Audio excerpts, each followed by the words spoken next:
दरअसल पीएम मोदी ने अपनी नई टीम को जिस तरह डिजाइन किया है उसमें मिशन 2022 यानी 2022 के लिहाज से तमाम बातों का ख्याल रखा गया है। इसमें यूपी में होने वाले चुनावों को देखते हुए छोटे सहयोगी जो दल है उसे भी मनाने की कोशिश हुई है, जातिगत समीकरण बिठाने की कोशिश हुई है और क्षेत्रीय संतुलन का भी ख्याल रखा गया है। मास्टर स्ट्रोक की जो अगली स्टोरी है इसमें हम अब आपको यही दिखाने जा रहे हैं कि वो डिज़ाइन कैसे किया गया, कैसे ये सारे समीकरण बिठाए गए और मिशन 2022 में बीजेपी को इसका फायदा कैसे मिल सकता है, ये भी जानिए।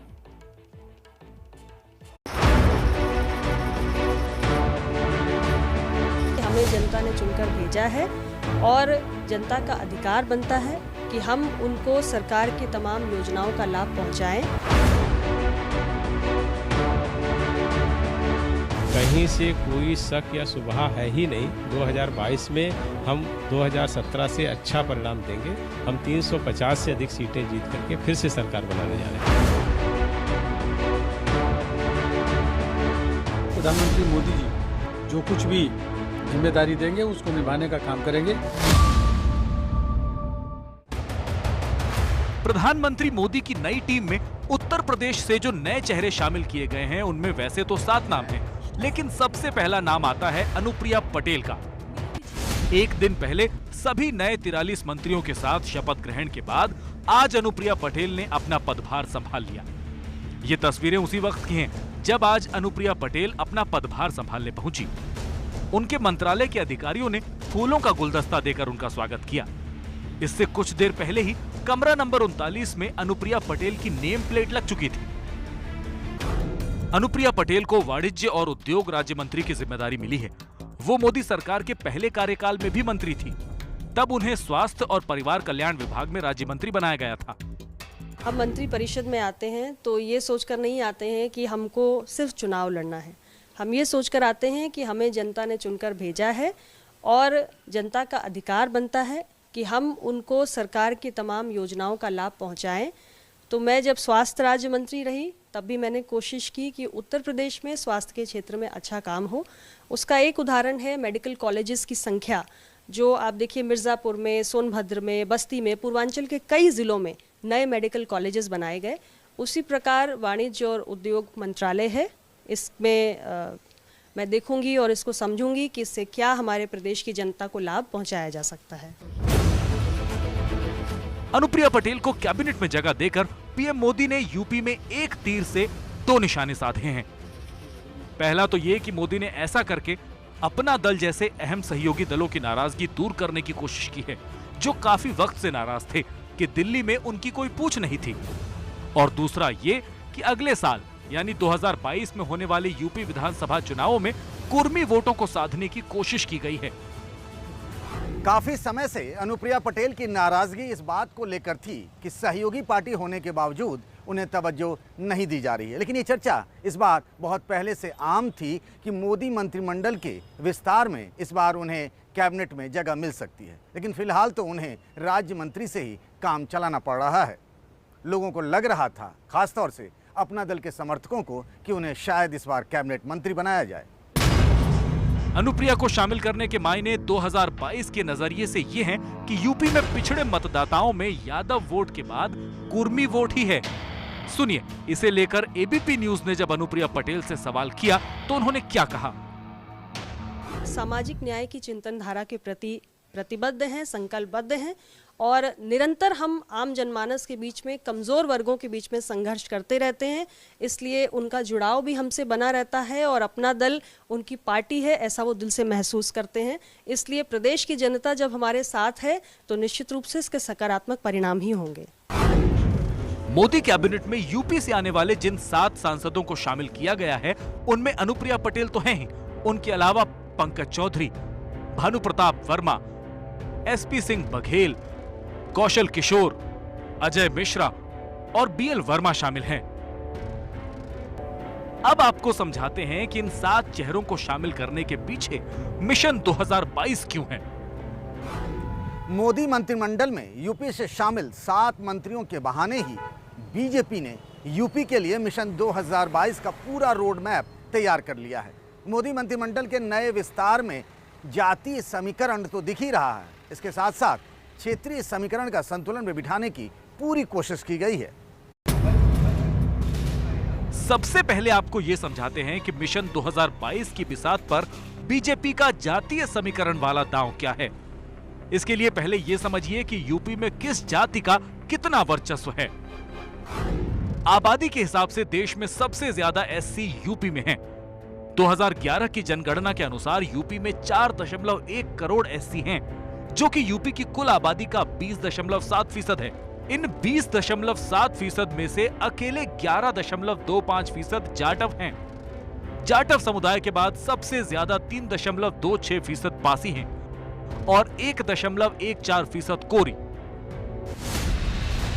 यूपी से एससी समाज के 3 नए मंत्री बनाए गए हैं, जिसमें कौशल किशोर एससी समुदाय के पासी समाज से हैं, भानु प्रताप वर्मा एससी समुदाय के कोरी समाज से हैं, जबकि एसपी बघेल एससी समुदाय के धनगर समाज से हैं। धनगर जाति पहले ओबीसी में आती थी। एसपी सिंह बघेल बीजेपी के पिछड़ा वर्ग मोर्चा के राष्ट्रीय अध्यक्ष हुआ करते थे। 24 अक्टूबर 2013 को तत्कालीन अखिलेश यादव सरकार ने धनगर को ओबीसी से निकालकर अनुसूचित जाति में कर दिया। इसके बाद एसपी सिंह बघेल ने अपना अनुसूचित जाति का सर्टिफिकेट बनवाया और 2017 में विधानसभा और 2019 में आगरा लोकसभा से चुनाव लड़े और जीतकर सांसद बन गए। अब बात करते हैं ओबीसी की। यूपी की कुल आबादी में 45% ओबीसी हैं। इसमें सबसे ज्यादा करीब 10% यादव हैं। यादव समाज सपा का वोटर माना जाता है, इसलिए गैर यादव को मंत्रिमंडल विस्तार में जगह दी गई।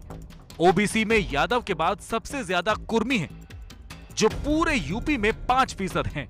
फिर करीब 4% लोधी हैं। कुर्मी समाज के 2 लोगों को मंत्री बनाया गया है।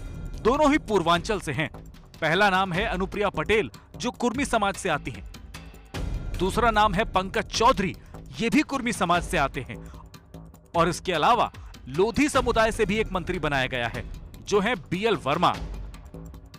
प्रधानमंत्री जी को धन्यवाद ज्ञापित करना चाहता हूं और ये विश्वास दिलाना चाहता हूं कि जिस आशा और विश्वास के साथ उन्होंने ये दायित्व मुझे सौंपा है, उस दायित्व को मैं ठीक ढंग से निर्वहन करने का प्रयास करूंगा।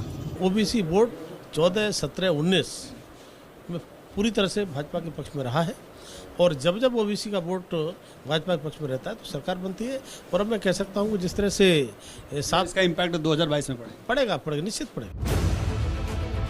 यूपी में करीब 20% सवर्ण हैं, जिनमें सबसे ज्यादा 9% ब्राह्मण हैं।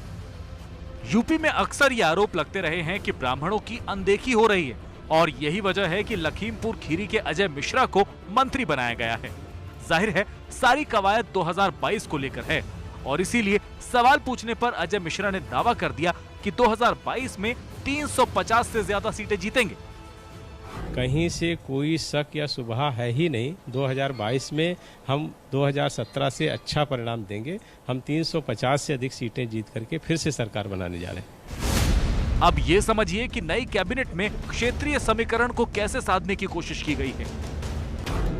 यूपी को मुख्य तौर पर 4 रीजन्स में बांटा जाता है: पश्चिमी यूपी, अवध, बुंदेलखंड और पूर्वांचल।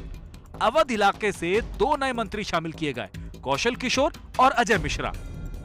पूर्वांचल से भी 2 मंत्रियों को जगह मिली, अनुप्रिया पटेल और पंकज चौधरी। पश्चिमी यूपी से भी 2 मंत्री शामिल हुए, एसपी सिंह बघेल और राज्यसभा सांसद बीएल वर्मा, जो बदायूं से आते हैं। और बुंदेलखंड की बात करें तो जालौन से सांसद भानु प्रताप वर्मा मंत्री बनाए गए हैं। यूपी से मोदी मंत्रिमंडल में खुद प्रधानमंत्री नरेंद्र मोदी आते हैं, जो वाराणसी से सांसद हैं। उनके अलावा हरदीप पुरी भी यूपी से राज्यसभा सांसद हैं। नई और पुरानी टीम मिला लें तो यूपी से कुल केंद्र में 15 मंत्री हो गए हैं। यानी लोकसभा में यूपी की हिस्सेदारी 20% है और लगभग मंत्रियों की संख्या भी इतनी ही हो चुकी है। वैसे यूपी में चुनाव अगले साल है, लेकिन माहौल बनने लगा है। उत्तर प्रदेश की जनता की जान बचाइए। पहले आपकी नाकामियों और नाहली की वजह से लाखों लोगों की मौत हो गई। उत्तर प्रदेश की सरकार और उत्तर प्रदेश की जनता से अपील करेंगे कि वैक्सीन लीजिए और अपनी जान को बचाइए और मजलिस को संकल्प मोर्चा को मजबूत करिए। असदुद्दीन ओवैसी यूपी दौरे में बहराइच के सैयद सालार मसूद गाजी की मशहूर दरगाह पर मत्था टेकने पहुंचे। AIMIM चीफ असदुद्दीन ओवैसी आज बहराइच आए। यहाँ उन्होंने अपने कार्यालय का उद्घाटन किया और उसके बाद ठीक मेरे पीछे जिस दरगाह को देख रहे हैं सैयद सालार मसूद गाजी, उनकी दरगाह पर आए, यहाँ नमाज पढ़ी और चादर चढ़ाया। इतिहासकारों की माने तो सैयद सालार मसूद गाजी महमूद गजनवी के भांजे थे और 11वीं शताब्दी में जब महमूद गजनवी पूरे भारत को कब्जा करने की नीयत से निकला था, जगह जगह युद्ध हो रहे थे, उस वक्त सैयद सालार मसूद गाजी को इस प्रांत में भेजा गया और कहा गया कि इस प्रांत को वो कब्जे में लें। और यहाँ जब सालार मसूद गाजी आए तो उनका सामना हुआ सुहेल देव राजा से, जो उस समय के प्रतापी राजा थे, और यहाँ दोनों के बीच में बड़ा युद्ध हुआ। उस युद्ध के बाद सैयद सालार मसूद गाजी की मौत हो गई और यहीं उनको दफनाया गया था जहां आज उनकी मजार है। हैरानी की बात यह है कि सैयद सालार मसूद गाजी को बहराइच के राजा सुहेल देव ने मारा था। वो वैसी सैयद सालार मसूद गाजी की दरगाह पर मत्था टेकने आए और उनके गठबंधन के साथी ओम प्रकाश राजभर उन्हीं सुहेल देव की पूजा करते हैं। यानी दोनों की मूल विचारधारा में ही मतभेद है। ऐसे में ये गठबंधन कितनी दूर तक साथ सफर करेगा, ये कहा नहीं जा सकता।